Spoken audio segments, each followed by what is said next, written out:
Morning, everyone. It's about 8 minutes past 8 in the morning on Wednesday in Les Sables. So another update in English. Christophe will do an update in French on the tracker tomorrow, on Thursday, and then I'll be doing another one on Saturday. So a few things happening. Jean-Luc is still charging away there. Mark's coming across the bottom, heading down towards Cape Horn. Uku, Susie and Istvan are all having fun here, trying to stay out of the no-go zone, and reasonable conditions. I'll get back to it in a minute. Tapio's still completely trapped with these contrary winds, not able to go very far at all in the last week, and it's going to continue for a few more days. Suhaili's shooting through Bass Strait on its way to the bottom of New Zealand, and Mark Sinclair is on his way to Adelaide, and Igor is on his way to Albany. So we'll start off at the back end of the fleet here and have a look at what's going on. Igor's quite happy there, dragging his barnacles along at 2.5 knots when he probably should be doing 4 or 5. Nice breeze, starboard quarter, probably got 20 knots there, and just incredibly slow. So still got a fair way to go to Albany. We'll just do some distances here on both of them. Albany's over here, so right now Igor's got just under 600 miles to go, and Mark heading towards Adelaide has got around about 520 miles to go to Adelaide. So sometime in the next 6 or 7 days we should see both of them turn up at their respective destinations to slip the boat, resupply and get rid of the barnacles and paint the hull.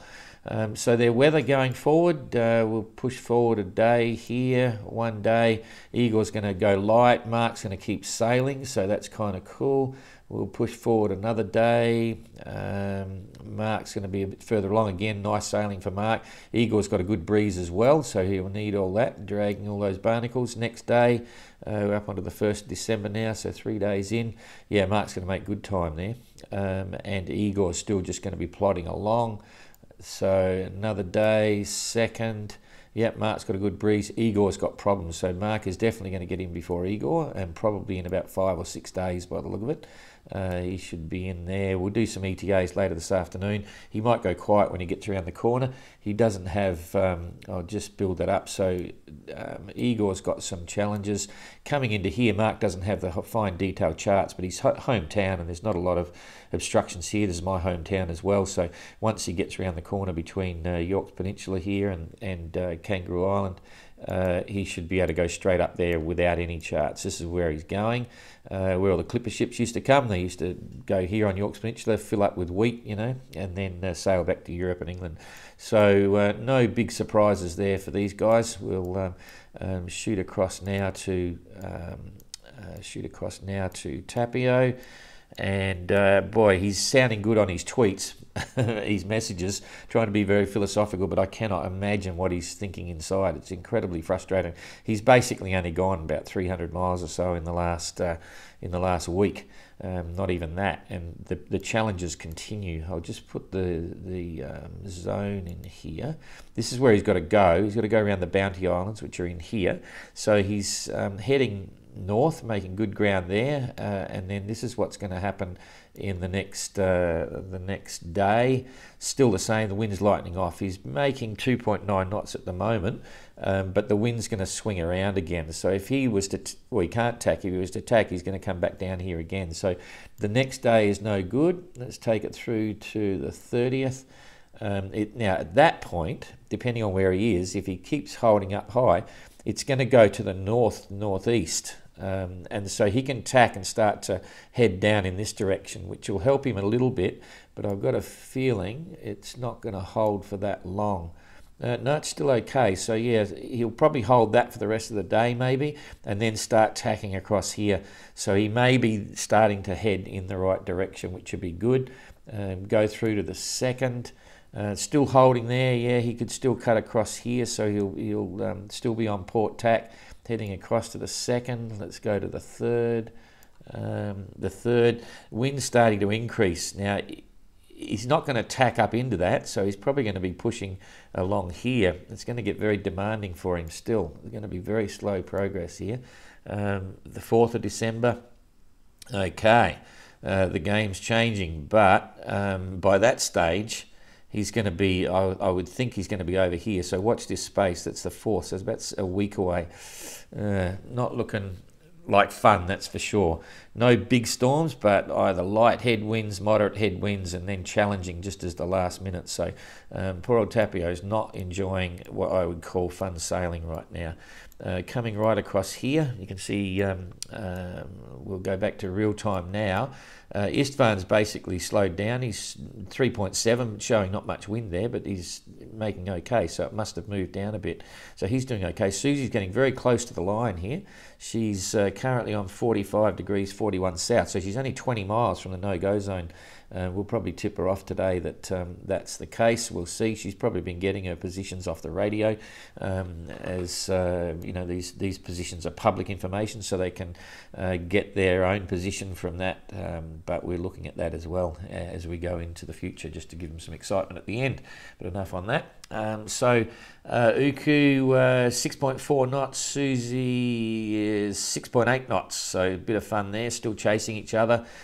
Susie's, let's see what's going to happen here. I'll extend the weather into the future for all of them, and we'll see what happens. I'll drop this back one size because they'll all be moving forward. So going forward a day, Susie's got a light southerly. She's going to get blown away from the zone there. That's good. Uku's doing okay. Istvan's doing great. He'll have a nice breeze there. They'll get going as long as he can keep steering the boat. Next day, so there's 2 days out. Yep, Istvan's still going. Susie's looking good. Uku will be along here a bit. Either way, it's just confusion. There'll be squalls in amongst this, and there might even be some rain because this is some sort of a front coming through here.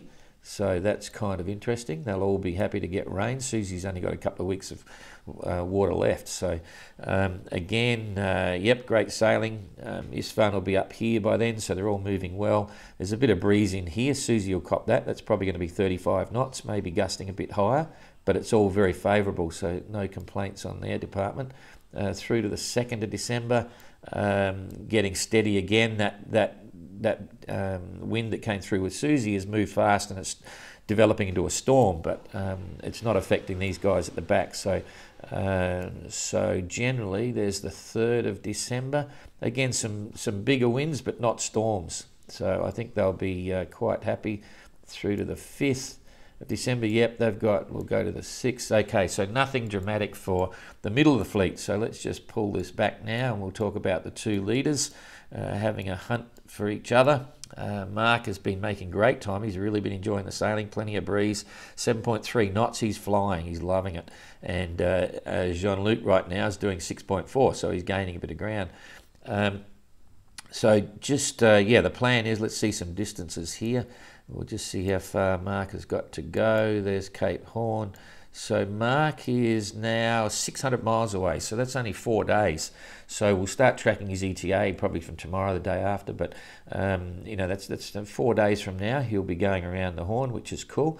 And if we put those two together, there's 600 miles plus another 5, so it's about 1,100 miles potentially, but you've got to go around a few places from Jean-Luc. So they're probably holding their own right now, which is good to see. But the game could change very dramatically once Mark gets around as well. So let's just follow. I'll just concentrate. I'll just zoom in here on Mark. We won't talk about Jean-Luc, so I don't want you to see that yet. Here's the weather coming up. Let's see. Oh, I might have to because that's a bit too big. So 1 day ahead. Here we go. Mark's looking good. Basically, this big blow that's here is going to miss him. It's going to go south of him, which is good news for Mark, certainly, because it leaves him with some really solid following breezes, so he'll still be up in the 7s. We'll go through to the next day. You can see it's completely gone, so that's day 2. He's very happy with that. Let's go to day 3.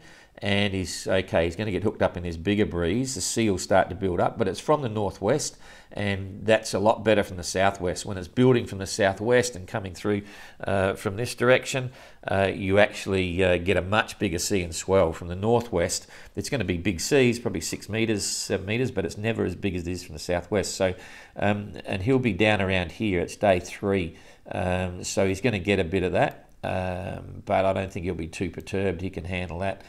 This is the big game changer, though. This is the, where it gets dramatic. And I don't think he was talking yesterday on the phone call. If you mentioned it, he's looking about hiding in these fjords and stuff. I don't think he'll get there in time. This is coming through just as, in fact, if we cut it back a bit here, you'll see how quickly it's developing. I'm going to push this through every hour. So this is on the 1st of December, and you'll see how it just holds there and keeps building. It's getting pressure from this amount of air coming in, and it's all squeezing up on the Cape. It's building, and that's very dramatic. So Mark's going to have some stories to tell. We'll send him a weather warning on this, give him some timelines and so on. He's getting good weather forecasting, we know that. And the bottom line is he's going to get clobbered. That's my take on it. This is the 2nd, so let's hope he can get in there before then. But I think he's just going to hook up, and you wouldn't want to enter this zone here. You head to the coast and try and get in. Oh, you could, because it's a northerly. He could actually close that. If we build this up, we just look at this here. It's screaming down as he gets in close to the coast. He might be able to stick his head in a fjord and just wait for it to go over. Let's go to the next day, because I think it's moving pretty quick. You can see here it drops off straight away. And so that's what he's talking about, trying to get in somewhere and trying to work his way around. He has to leave Cape Horn to port. He can do anything he wants before then. He can come in here, just stooge around, whatever, but he's got to leave this to port and go around at some time. So that'll be an interesting development. Wednesday, Thursday, Friday, Saturday. Saturday's briefing from me on the tracker will be quite interesting, and we'll follow that with great interest. So let's have a look at Jean-Luc now. Jean-Luc, if we look at what goes on here with, generally there is often a high pressure system here that sits around, and you can see what this does. It means that with the South Atlantic high here, the wind, you normally got headwinds coming down here. So the traditional tactic is even go to the east of the Falkland Islands and come up and hook onto these following breezes all the way around and get yourself up towards the equator and give you a kick. Now, Jean-Luc's maybe hoping he's early in the season, and he might be going to squeak up on the inside and hope he gets away with it without headwinds. So for now, he's over on port tack with the wind on just forward of the beam. He's making 6.4 knots, remembering he doesn't want to go to windward. So if we follow this through, I looked at this a minute ago, he's going to have to come out further to the east here, because the wind's gone to the north. So he's heading out here into this centre of the high. And remember, I was saying normally you'd go around this way, but you watch what happens here. He might, and he's getting good weather forecasting. So this is day 2. He's still heading out this way on day 2, so that's okay. But this is where it gets tricky. What's happening now is, bang, you've got this front comes through, you've got a tailwind, and he may take a decision, he'll be about here then, to try and ride this up. It depends. If he's here, he may, I'm not sure, you've got to watch this, he may just keep pushing out, but he's not going to be too far into it, because then he can ride that all the way up. You see there's a little narrow gap here coming through. He may decide to stay on the inside. And if you look at this, he'll be up in here by then, he may try and, he's got headwinds here, but it's following all the way through. So on the 2nd, you can see it's still going up, on the 3rd rather.